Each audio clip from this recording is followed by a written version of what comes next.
Hey everyone, welcome back. So we got some brand new fish in the fish room recently. I think I need to stop buying fish. But we got some brand new fish and we're really excited about them because they're actually our first wild caught fish. And I'm going to show you them in a second, but I also wanted to take this opportunity to talk a little bit about the ethics of keeping wild caught fish. Is it right, or are we doing the fish a disservice? Are we harming the species as a whole by doing this? Is Samson close enough to me right now? We're going to talk through this, and at the end, I'm going to give you my overall conclusions and thoughts on whether or not it's right to keep wild caught fish. And of course, we're also going to see some really cool fish. Let's go check them out.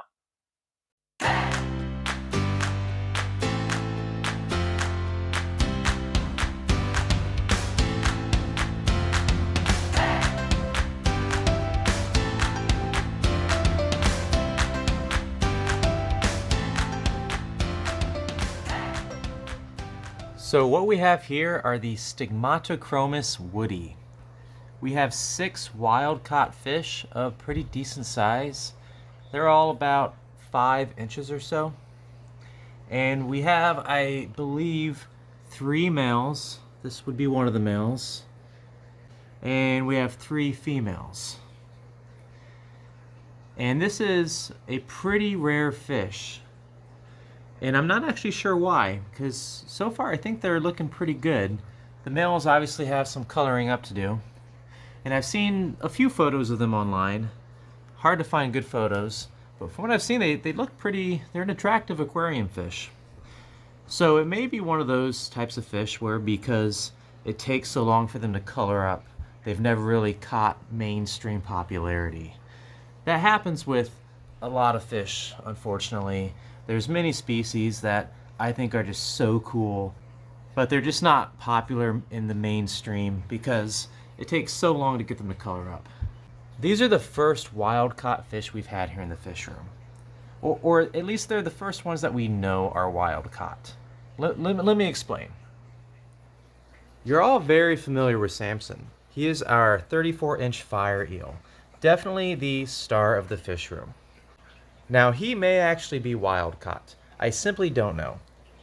I suspect he's wild-caught only because most fire eels that you see available for sale are wild-caught and imported over. The rest of the fish in the fish room mostly are cichlids, and I know for sure that most of them were tank-raised, tank-bred or farm-bred. But these guys I know were wild-caught, and they were imported over by a very well-known importer, someone who's responsible for most of the African cichlids even being a part of the hobby. But is it ethically okay for us to buy and keep wild-caught fish, to pull them out of their natural environment? Let's start with an example where the answer is probably no, it's not okay. And that is with a fish that is very famous in the hobby, the denison barb. This is a school of 9 denison barbs that I have in one of my tanks. They're a very popular fish, but there's a dark side to that. When they went from being relatively unknown to highly in demand, their numbers in the wild shrank dramatically.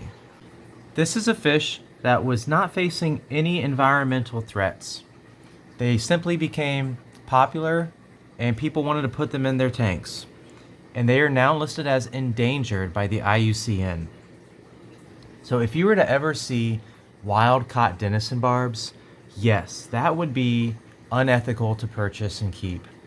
No one should be supporting wild-caught denison barb sales. However, these denison barbs were farm-bred. Fortunately, someone eventually figured out how to breed these fish in bulk. There are several farms that have figured it out, and they are the primary providers of denison barbs in the hobby. And hopefully, now that these fish can be captive bred, their populations in the wild will start rebounding. But let's look at a fish whose story is a little more complicated than that. These are my Paratroplus cichlids from Madagascar.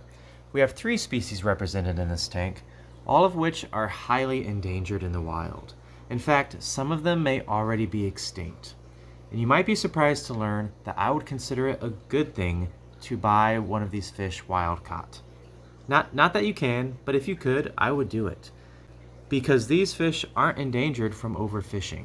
Rather, they're facing extreme environmental challenges, driven by habitat loss and invasive species brought in by humans for fish farming. The lakes and rivers that these fish live in are literally disappearing or being clogged with other species and plants that make it impossible for them to survive. So if you could find specimens of these species, even if they were wild caught, if you bought them with the intention of breeding them, and you were fairly capable and knew what you were doing, I would consider it the honorable thing to do.